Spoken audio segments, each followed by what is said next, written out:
Hey guys, how's it going? Do another video here on the first British tank in this series. Looking at these old tanks in the game that are still around and kicking.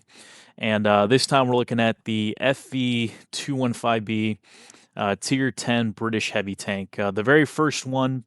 There's quite a few that's been introduced to the game since this thing came out, and um, this tank has changed quite a bit, quite a few times since the original release of the game.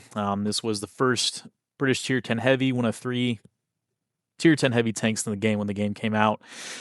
And back in those days, this was really, really, really not a good machine. I hate to say it, and I touched a little bit on it in the T110E5 video, but as you can see on this tank, it's a rear-mounted tank, and the first one I'm kind of talking about. So, generally speaking, rear-mounted tanks, they give up a lot when you move the turret that far back in the tank, and they do it to gain one really strong specialty, and that specialty is side scraping. When your turret's this far back to the tank, basically the further back a turret is, the better a tank is at side scraping.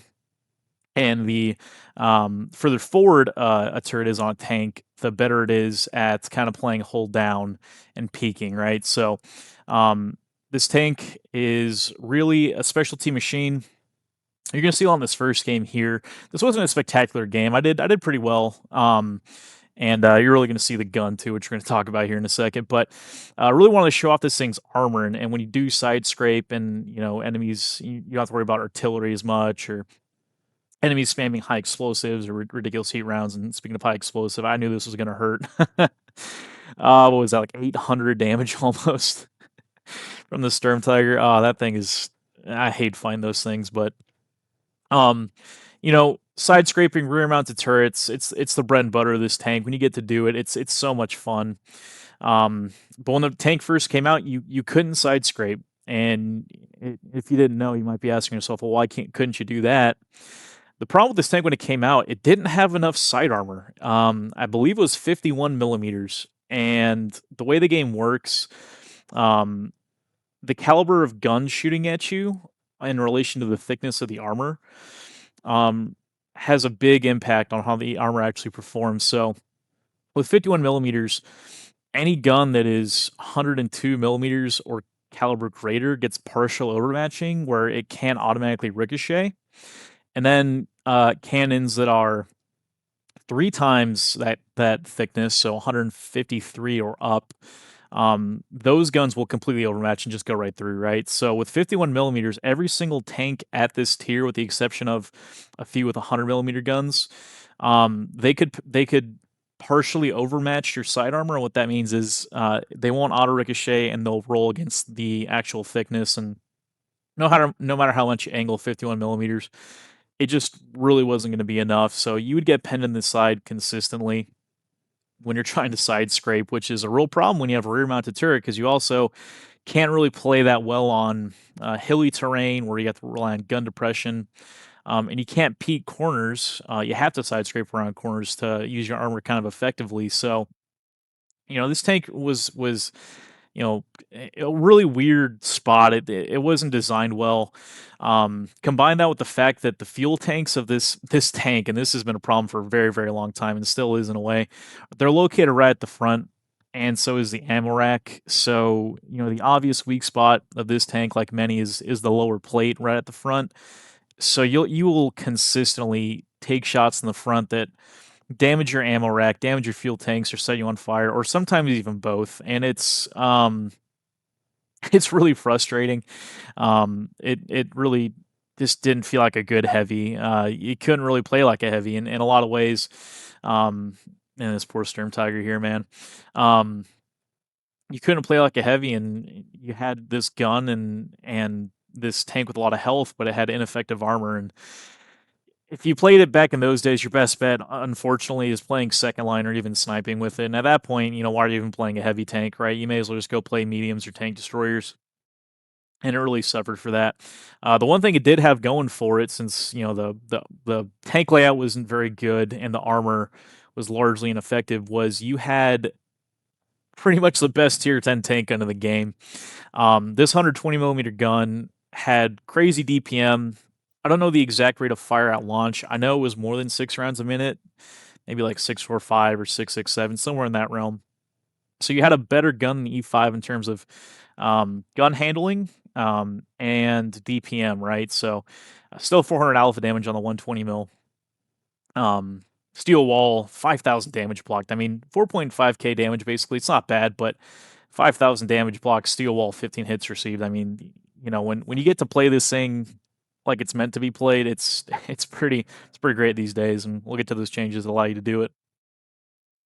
But the it had a really great gun. It sucked because you wanted to use that gun, but you weren't able to really do it. So fast forward quite a bit of time, this tank didn't really receive any love for a while, and Wargaming's response to how underwhelming this thing was after you grounded the British heavy tanks, which until tier 8, it's a pretty miserable experience, and the Carnarvon wasn't a great tank. It was just a lot better than the Churchills because you could actually move on the map, and you actually had a gun with decent penetration for a change, which having to get to tier 8 really was kind of a miserable experience. The Conqueror at tier 9, pretty good, but it had a pretty weak turret back in the day. So, the British heavies just weren't enjoyable for a very long time. And Wargaming's response was to, instead of fixing this tank and fixing those tanks for a bit, was introduce new tier 10 British heavy tanks. So, notably the Super Conqueror came into the game, and that was really a meta-defining tank when it was introduced. Really was, the hold down tank. You had great DPM, great gun, a lot of fantastic spaced armor that helps you defeat heat rounds. Doesn't make you impervious to them, but it really makes people not want to fire too much heat at you. You had pretty much the same hull and the same weakness, but you had a front mounted turret, a stronger turret, and pretty much the same gun, just a little bit worse, in terms of DPM and handling. But I mean, it was an easy trade off to make for a heavy tank that you could play like a heavy. The funny thing too about the Super Conqueror is, for the kind of forward mounted turret tank that's supposed to be hold down and play on ridge lines, it was better at side scraping because it had 101 millimeters of side armor. So that's pretty thick side armor when you include tracks and some of the spaced armor. And it was just better in every way than this tank. And this tank was kind of forgotten about for quite some time. Over the course of time, you also end up getting the Chieftain, the Mark VI, which is a console exclusive. Eat your heart out, PC players. And that was even more of a ridgeline specialist, right? Really bouncy turret. Had the same problem with the side armor, and it still does. I think it's even worse. I think it has like 38 millimeters of side armor. That thing is an auto pen on the side. If you didn't know, just if you see any amount of side armor and you have a decent caliber gun, a 105 and up, just shoot the side. You're going to go right through. But it is a lot more mobile than the Super Conqueror. You could do like 45 on the flat. You have a bit of a different gun. It's a bit of the same, a bit different, better standard pen. Still good gun handling, 120 mil on a platform that gives up some of the raw armor for still a good turret and a lot more mobility. So, you had your flavor of British tier 10 heavies are actually worth grinding up to. And at this point, the Carnarvon had been buffed. So, nowadays it has a 32 pounder gun, which is a lot nicer than the 20 pounder. It has crazy DPM, and a good gun mantling and turret, and the standard Conqueror got the Super Conqueror treatment. So now that has some spaced armor on the turret, and the turret has been buffed generally, so that it really is a hold down good heavy tank at tier 9, maybe one of the better ones in today's meta. But this thing was really kind of left to high and dry, left to rot, whatever. Um, Eventually they got around to fixing it, so I'm not exactly sure the timeline went, but they did finally buff it. Its side armor is up to 101 millimeters, so fantastic for side scraping with a rear mounted turret. You see me doing that quite a bit in this game here. Had a pretty tough time shooting that damn Centurion there, and then this guy pops up on my side. I was like, you gotta be freaking kidding me. And I think he's firing premium AP, and pretty tough to bounce that. I think it's like 360 pen, and it's, great normalization on those rounds. You could side scrape effectively with it finally, and as you saw just there, they finally kind of buffed that engine problem. They made it a lot less prone to igniting. I think they just gave the module more HP. So, right there, damaged my fuel tanks, didn't set me on fire to kill me, which is kind of why I want to show this replay. It wasn't a great replay either, but still not too bad.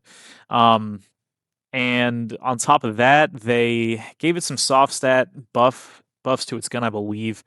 Um, and it really just made this tank a lot more comfortable to play. So it really kind of claimed its ultimate role in the kind of British tier 10 heavy series, because there's quite a few now with the can opener, as well as being the side scraper with the best gun.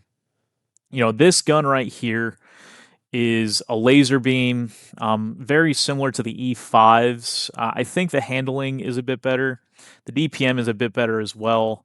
The only thing that's kind of a drawback, not really a drawback, but the only thing the E5 definitely has on this, in my opinion, is the premium rounds. This gets good premium rounds. I think you're like 320, 325 millimeters of APDS, which is good, and it beats heat in some circumstances, just not on the raw pen. The T110E5 gets 340 millimeters of heat pen on its premium round, and that's just a lot of pen, and heat in some circumstances is better. Take your pick, but I prefer some high pen heat rounds, as opposed to something like this. But what this does mean is you could basically spam, and a lot of people do this. You could spam full premium and never be at a disadvantage. If you load nothing but heat in something like an E5 or other tanks, there's a lot of times where you're shooting at the sides of tanks where there are tracks or some spaced armor. Even if it's not thick, it'll just eat up your shots, and it's not really worth using full premium. There's no downside. If you want to shoot full premium, this is a great contender for that. No downside whatsoever, and you always have your best round loaded. I don't like firing full premium, not because I can't afford it. It's just I get a better feeling when I use standard rounds and use rounds appropriately. Just call it whatever. It's kind of shallow, but I enjoy it a lot more. Another steel wall here in 5.6K. Pretty nice game there on Ghost Town. So that brings us to this game, which I believe should be the last game. And man, this one kind of spoiled. It was a heartbreaker. Sometimes you can never do enough in these tanks. But so how does this thing play in 2026? Some people will swear by this thing and say it's the best heavy in the game. I don't think it's the best heavy. I think it's a very strong heavy. I think it's very good at what it does. It's actually better at side scraping than some things like the Object 705 Alpha.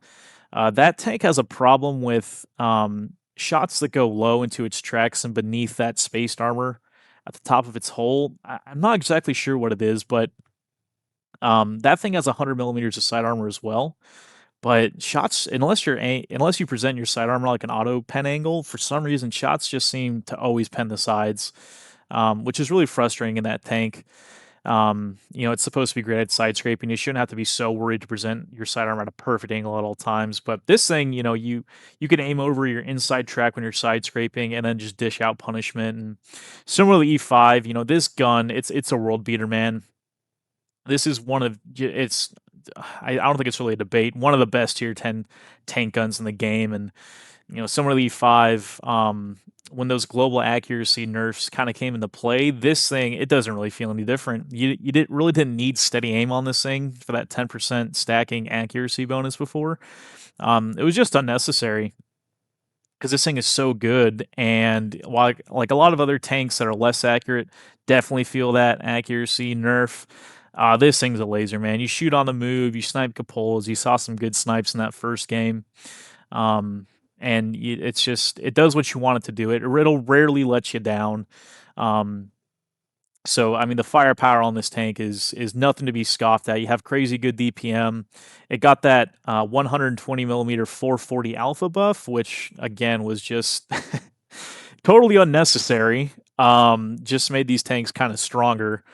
But I mean, hey, it's I don't design the game, I just play it. So You know, you'll get some crazy damage rolls. You can roll for over 500. It happens a couple times, and it's really kind of satisfying when it happens, and makes you scratch your head as to why this tank needed even more firepower. Really, um, really sad thing too about that buff on a side tangent. It really made things like the IS-4, the 121, um, the 113 Chinese Tier 10 Heavy. It really kind of neutered those vehicles. I mean, why the hell would you play those when you can play these tanks that have better gun handling, DPM, accuracy, et cetera, and usually on better vehicles as well. Um, why would you play those for their higher alpha when they just don't have higher alpha anymore? Kind of wish they would revert the change, as opposed to buffing those to have even higher alpha. We're kind of getting some alpha damage power creep here shortly in the game if they decide to do that. But this tank in 2026, it's probably the best it's ever been, and it's not a high bar. It's never been great, unfortunately, but it's a fun tank, and the line is much more easy to grind now. Thank God for things like XP boosters. You can get yourself up to tier 8 pretty quick, and once the Caernarvon's unlocked, you've got all the modules. It's a good tank. The Conqueror's a good tank, and then with the Conqueror, you can grind out 3 tier 10 British heavies. So if you really like the Conqueror like I do, it's a pretty good problem to have, and you can get them all and have a slightly different flavor with each one. So this game here is it's an assault game. So or I'm sorry, no, it's not assault game. I'm thinking of a different match. This game here is standard battle, but we're pushing their spawn. They're kind of pushing ours, and haven't done too much damage. Didn't meet too much on this flank, but we did crush them. And my advice for this map, because it's kind of one of those maps where sometimes you push, you lose. If you want to flank, you need to try to centralize a bit, like I do here. If I was to keep pushing down south, all their guys camping around, E3 and F3 and that kind of ridgeline there, they would just get kind of free shots on you, and then you'd hide behind rocks, and then artillery starts raining down. Here, you can go beneath their guns and then kind of push up like I do here. Kind of helps spot people and progress the game. Yeah, even if you're in a heavy tank, this is an awkward tank on ridges and open maps like this. This is not the ideal circumstance for this vehicle. It's kind of why I don't like too many rear mounted tanks. They're just not as flexible. You're really counting on those alleyway maps or city maps where you can side scrape and kind of keep the enemies in front of you, and not have to worry about peeking over ridges like this right here. If I had a forward mounted turret, like say I was in a super conqueror, I'm pretty sure I could have like got forward and snapped a shot into him, and I definitely would have been able to get my gun down and shoot that mold master there. But that's what you give up to have really good side scraping capabilities in this tank. So get a lot of spots here. Just kind of spot most of the rest of their tanks. And this DBV, get some shots into him. Really wish he could have been finished off, because the problem now is with him running away. I can't really push up here. He's on my right, I have tanks on my left, and unless I know where he's at, even if I want to just kind of get on this rock up ahead and side scrape the guys on my left, he's just going to shoot me in the back, and there's artillery. So we're kind of at a standstill here. And if you never know what to do in a game, you have all these different factors. I kind of recommend just taking it easy and seeing what your team does, and seeing what the enemy team does. Because chances are, when the game's slowed down, you yourself will feel like, oh, I got to do something. But everyone in the game is, when no one's spotted, feels like, oh, I got to do something. And someone's going to make a mistake, and you hope it's the enemy and not your teams, and they all just kind of suicide. But just don't let it be you, right? Kind of play it slow here, and I kind of sit here for a second and let things develop. I really just want that DVB spotted to see where he's at, and I get this guy behind me, and of course I low roll, and he's trying to rocket away, but you see the rate of fire on this cannon. Like, he was never going to get away. My team finishes him off, but I mean, he was not going to get another shot into me, and he wasn't going to get away. And here I spot the artillery. Really wasn't expecting that, but there he is, and he is aiming at me, and thankfully I'm on like an incline here, so it's kind of hard for him to shoot me. So really want to get him finished off. He does get into cover before I could really do it, but we're up to 4,700 damage and got some assistance in here. And how we pushed in, 2 minutes ago, I probably would have got shot from all sides and died. And now we're still in this game right now. and I'm trying to figure out what do I need to do. All right, so I saw the DVB was spotted up in the north. Went ahead and said, it's time to push these guys, clear out the tanks around here, and hopefully consolidate and get them all in a corner up north and kind of fall in on them. We'll have to deal with artillery at some point as well. So, um, that's kind of what I'm trying to do here, and I have an okay amount of hit points left, and I'm thinking like this could be a decent game here because one of the things that is really telling about this tank is I have 2 marks of excellence, and I have over 100 games in it. I have yet to have a mastery game, and that kind of irks me in a way because I like to do well in tanks, and I've had some crazy good games in this machine. This one included. The final score in terms of my damage and kills and things is pretty solid in assistance, and I just can't get the mastery badge, and I think that's just telling how good people are doing in this. It has a lot of potential. When you have this amount of DPM and this kind of a gun combined with how well this thing can perform on some maps, yeah, Himmelsdorf, Ruinberg, Safe Haven on that corridor. There's a lot of maps where this thing can excel, but um, just like there's many maps where it could excel, any maps, I'm like this one. This is not an ideal map for this machine. Westfield, Prokhorovka, which to be fair, heavy tanks in general really don't like Prokhorovka, but um, this thing is a specialist. So there's maps where you're going to absolutely dominate and crush, and there's maps where you're really going to wish you were in pretty much any other heavy tank.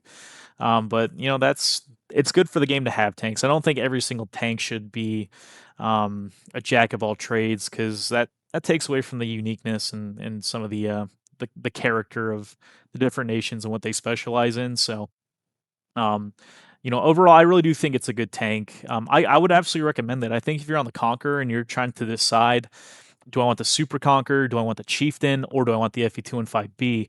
I want to call you crazy for getting this. If you get the Super Conqueror or the Chieftain, it's kind of more of the same. And obviously, if you enjoy that playstyle, then those are definitely for you. But if you want something different after grinding all the way up to tier 10 through the Conqueror, this is not a bad pick for you. Granted, it's a very different play style, and you're definitely going to have to get used to it. Loading the Hesh here, also, I forgot to mention, this thing has great Hesh rounds. I have 120 millimeters of penetration, and yeah, they hurt. That was 579 damage and a fire. So that's the British thing, It's lovely, isn't it? These Hesh rounds. And yeah, we're coming to the end of the game here, and we just haven't quite done enough. And I got into the cap at the exact same time the enemy has, and I don't know who's in the cap. I'm pretty sure the TVP is the guy over here, and they have a light tank, and it's just me and this 183, and yeah, once they got on the cap the same time I did, I figured we were screwed. We're both in here, but the fact that they have a TVP so close and a light tank means that we're screwed. And there's no point in me going out to fight them. Even if they weren't capping, I was just always going to get outspotted. This is downside to heavies. I really enjoy mediums more in this game, just because they have camo and view range. They can at least be competitive with lights, but here we're just kind of at the mercy of I don't know where I'm getting spotted from yet. And even if I did, it wouldn't matter. There's no way I could really do anything back. So there he is, and there's the Rheinmetall, and I know the TVP's in the area too. So I knew here the game was lost. Don't really have a chance. We couldn't get back to decap in time anyways. If whatever tank that is now, I'm pretty sure it's the DBV sits there, and there's a shot coming up here that was really sad because all I have left is premium rounds, and yeah, the TVP, one of the worst, the least armored tanks, medium tanks at tier 10, just bounced 320 something millimeters of pen on his turret, and that was just assault on the wound. We weren't going to win even if I did kill him. Now I'm just pretty much like, well, may as well not die. You know, Light tank to my left, medium to my front, and just kind of sitting here in this little pocket with the 183. And um, yeah, I mean, I'm not going to get any more damage done this game. So that's 6,800 damage, 2,400 assisting. I mean, that's what is that? It's over 9,000 combined with 3 kills, and That's World of Tanks, man. Sometimes you'll do 500 damage in your tier 10 and win, and sometimes you'll do over 9,000 and lose. But you gotta take the rough with the smooth and just kind of do your best. I still enjoyed this game. I had a really good push there on the south spawn, made my way up towards the middle. I don't really think there was much more I could do in this game to win it. But you know, it shows you this tank. It's still good. It's good nowadays. It's been really bad in the past, but first class mastery. If we won, that might have been the mastery badge. But what are you gonna do? So that is the 215B. Hope you guys enjoyed it. Any insights to this tank, let me know. I'm not a specialist on it by any means. I just play it and have some decent games. So I appreciate you guys watching, and I will talk to you soon. Take it easy.